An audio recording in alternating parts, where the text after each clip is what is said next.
to this week's new episode on the power of pricing, how to charge what you're worth in your holistic business. My name is Supriya Roy and I'm your holistic business and marketing coach. And I want to welcome you if you are brand new in our community, a hearty welcome. And my existing community, thank you so much for showing up, pressing play, and also working on your business and your mission every single day. So today's topic is hot, right? Because pricing is such a sticky topic for many. And one of the biggest challenges holistic practitioners always face is understanding how to price and how to not undercharge. So in this episode, we're going to explore 3 things that really shape how to price what you're worth and how to communicate that to your clients, how to actually set a price that actually communicates value as well to your clients. Let's get started. So, what are your current challenges with setting the price that you want to set?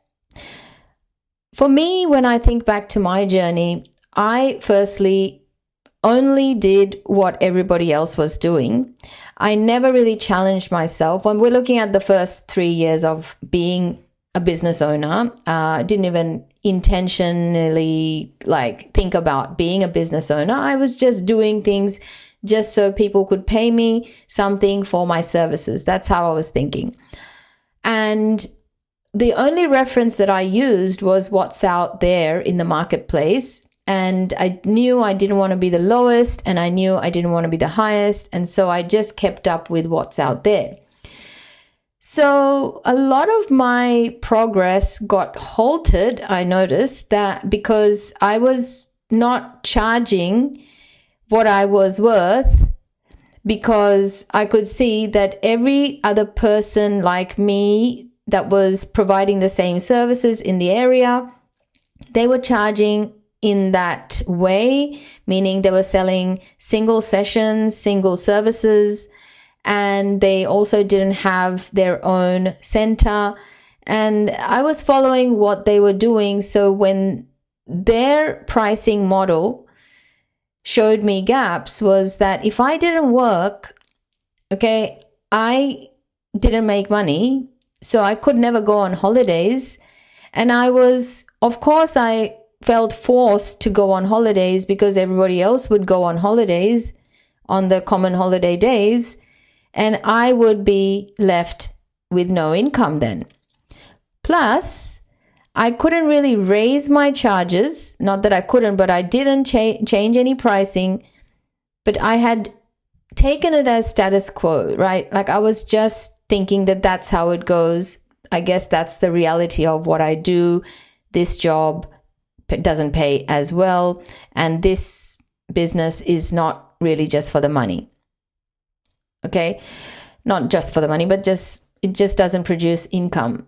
And this was the narrative that I had going on for at least a few good years until I had to look at it in a different way because it just doesn't work. Because if I didn't work, if I got someone to cover for me, well, I still miss out on income because they would still ask for the same rate as me because my pricing reflected their rate anyway.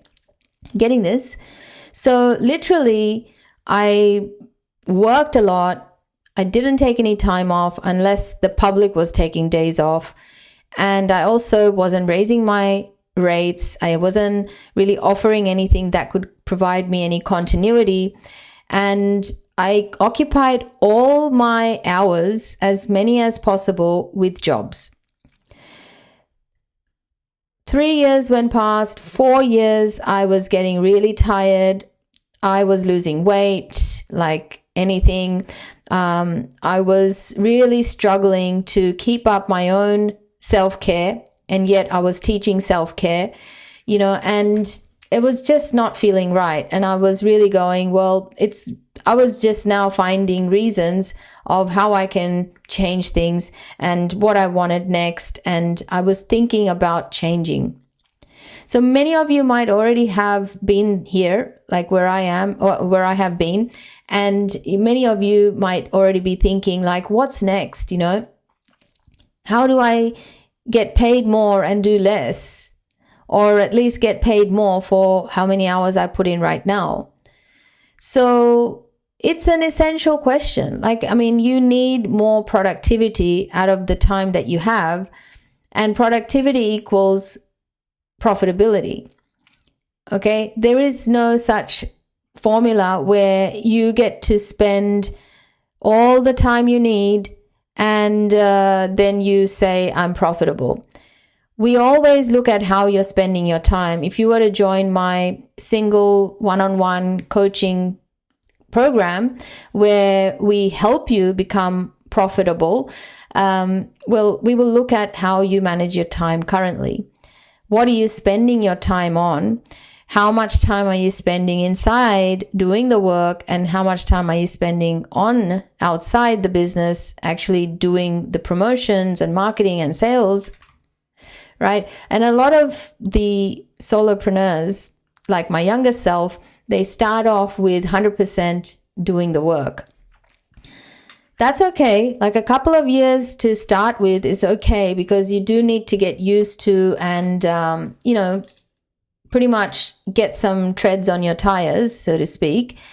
But after a while, you must look at your pricing, how you're structuring your pricing, and how to then feel fulfilled by what you are paid for what you offer.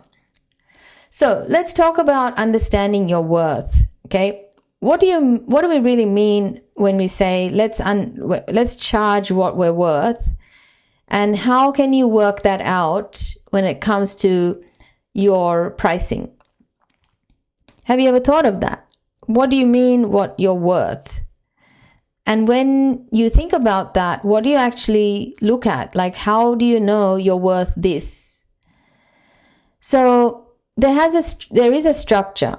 Okay. So it's your worth is, in your business, your service that you charge money for, your worth in an industry where if you're charging per hour, okay, you are forced to charge by what the industry charges, meaning the median price, right? Like I was doing in the beginning, which is if I give them an hour long class or a session, then I get to charge, say, $50, $60 per session in a one-on-one service. Or if I work for someone else and I sell 1 hour of my time, no matter how many students or clients they got, I get paid $50 or $60 for that hour. Okay. Yes, the overheads might be less, but I still get that much for an hour of my time. Okay. And then you could also do that with a workshop, or same formula, you could apply that to a workshop or a retreat, and you would put a price on it based on what the industry charges. Now, you can keep doing that, but then you will meet a roadblock such as what I was explaining before, which is you will hit a roadblock of, well, I only have so much energy, and this 1 hour teaching so many things is not working out. Like a lot of people face this challenge. So that's when you go, what am I really worth? I'm worth like more than this person because I've done more study, I've got more hours, I've got more experience, and you start comparing yourself to others, and you start to look at yourself as being more worthy for having done more on yourself, right? That's how you think, like many others do. Well, that's a very corporal way of thinking, and in business, it doesn't really work like that. Corporal way of thinking is when you hire a team member, right? That's how you can think about them. But if you're running your own business, what you're looking to do is you are looking to create maximum income for 1 hour. Maximum income for 1 hour. And how you do that is, or not an hour, but maximum income for the time that you give. So have you ever asked yourself, what is the maximum income I can make or I have made for the time that I have given to do the work. So for example, like if you're a website designer and at the beginning it took you 2 weeks to complete a website, say 4 pages, right? And you charged $1,000. Now it doesn't take you that long. Okay, and you can get it done within what? Say 2 days, right? Because you've systemized things and you've developed ways to, use templates and all that. Now you don't need that long. How much will you charge for a website? Are you going to charge less because you're spending less time? Not really, right? Because no one should go down, but we need to look at what's the maximum I can charge for the time I'm giving to complete the work. So definitely you are going to be able to charge more, being that your serving capacity increases. So if your serving capacity increases, your income can then increase too. That's one way to price yourself. You can still charge $1,000, but you may not have to spend 2 weeks, right? And you don't have to declare the time. You will just charge $1,000, produce the thing, and that's your thing. Okay, and the profitability, the profit margin on that would be much higher than how it used to look at the beginning of your journey. Now, what about if you're doing live or, client-facing work where you're a coach or a therapist, and before you used to charge, $60 for your 1 hour, and now you've gained more experience. Now you are more confident in what you're offering. If the market is not charging, will you also not charge, right? You've got to ask yourself that. And does it then feel like you're really feeling fulfilled by all that experience that you've gained and how much more you know? Does it really feel fulfilling when you are not experiencing an increase of reward? Not really, is it? So what can you do about that? You can add more value to increase the rate. So an example could be that you can add more value based on who you're serving. What else can you sell to them that doesn't require you to spend more time with them? What else could you be providing in that service group, right? If you're providing a one-on-one massage therapy session, what else could you provide to them that would help them see a greater value of working with you than everyone else that would be helping you increase your rates? See, people don't really, you can't let your client give you the value. You've got to propose the value and help them see how valuable this is for them. So for me, what I had done afterwards is definitely created a program, right? I had created a program. So I was in a teaching role. I was teaching yoga classes, and then I started running programs like Rapid Transformation Program was my first one. And here it was a 6-week rapid transformation program. People had a goal they started with, and then they experienced the transformation in the end. Okay. And I was charging more. The reason is I was communicating a greater value. And that's called a pricing strategy. Okay. So I spent the same amount of time, but I made more because of what I was able to offer to the same people that walked into my doors. So ask yourself, how can I give more value in exchange for a bit higher rate? Because you've got to move away from thinking that your time is what you're getting paid for. Instead, you've got to move toward what value am I giving to be charging what I'm charging.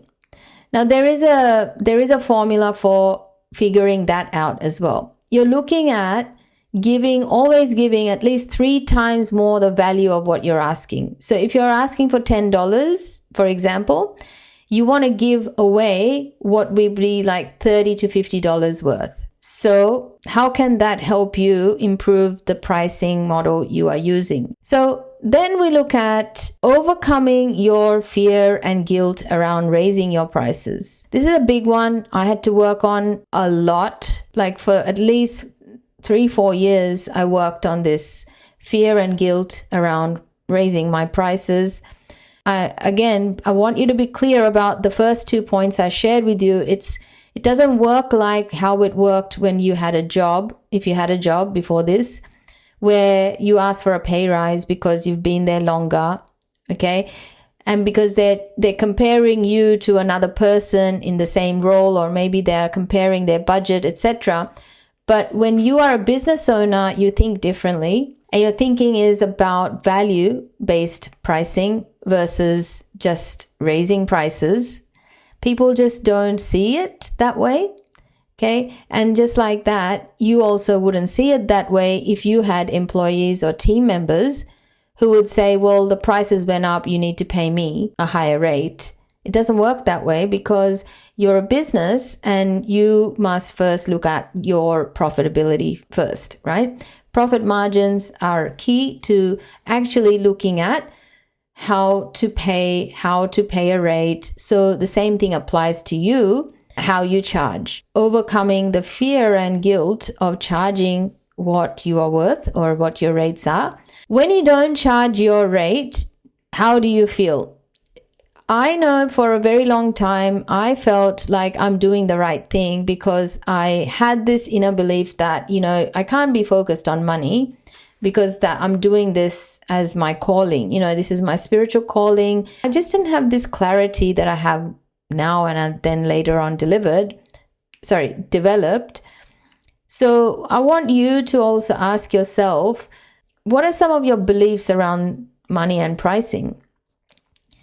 Especially with when it comes to doing something you love and how that goes with you asking for, payment for what you love doing. So a lot of the guilt can come from, and this is coming from my money bootcamp knowledge with working with my mentor, is like guilty for charging money because, if I'm doing something I'm loving, I can't be charging money for it because I'm enjoying it, right? I know it's very deep, but that's how I was thinking. I felt the guilt because if I'm having fun, loving what I'm doing, I love helping people, I love, seeing transformations, because I'm enjoying myself, I somehow thought, well, that's payment itself. Who am I to ask for money? Well, with what I was doing, my bills aren't going to be paid, are they? If I'm not asking for money. And if I'm not profitable, I can't go on, have a break. I can't hire people. I can't keep sustaining my business through quiet times, right? And I don't get to build anything. I just keep, working hours for dollars. So that guilt was really running my show until I realized that. And then I thought, oh, I'm allowed to charge for what I love doing. So I had to shift my mindset around charging for doing something I love doing. Because before that, in my corporate job, I just had this understanding that I hate this job. So, I loved my job, but somehow the culture of, working in a corporate job is just everyone hates being there. So I didn't hate it though, but I just didn't know how to manage myself then, and my health wasn't that good. So yeah, many things contributing to that thought, though my attitude was then, it's not enjoyable and I'm always having to make a sacrifice. What about fear? Fear of, making money, or fear of raising prices. A lot of my clients that I have helped work on their self-esteem hated raising prices, especially with their existing clients. They deep down thought they would leave them. They deep down had this innate feeling that, no, if I raise my prices, my VIP clients will leave me. That's pretty bad, right? Why? Because number one, that fear is not from now. That fear is from when you're, you were a child. It was like, let's, all of you listening to this podcast, we do it deep inner work here as well, right? So I'm not going to, walk around the matter like no one knows that trauma is something that is, we're all overcoming, healing and all that. So if you have a deep fear like this, it's usually what's happened in your childhood, and we call it an inner child wound. So fear of being abandoned is, everyone's got that fear wound, that abandonment wound in us, and we must get that looked at. Otherwise, we'll always feel like we cannot change, we cannot make any moves. Otherwise, people will leave us. So is that something you are dealing with? I want you to now re-listen to this on the sticky topic of, your power to raise your price, how to do it, what's the thinking behind it, and also look at your fears and the guilt and shame thing. Because if you don't change this, if you don't learn how to do the pricing right, you'll never become profitable. You will never become productive. You'll always work like a workhorse, and you'll always lean towards burnout. You'll always be running. And that's not a sustainable way. That's not a sustainable practice. And this is why the 90-day bootcamp waitlist, is important for you to check out. Check out the 90-day bootcamp waitlist. The link is in the description. And if it resonates with you, come and join us. I would love to help you build out a system that helps you be profitable, enroll new clients, and just keep doing that in a systemized way so you can keep working on yourself while you work with others and keep being better as a service provider. Okay, thanks for listening in today. If you have any comments or questions, please send them to me. I'd love to hear from you. Also, join the waitlist. I'm looking forward to getting it started very soon. The team is working very hard in the back end. We are getting ready. And thank you again. See you at the next one.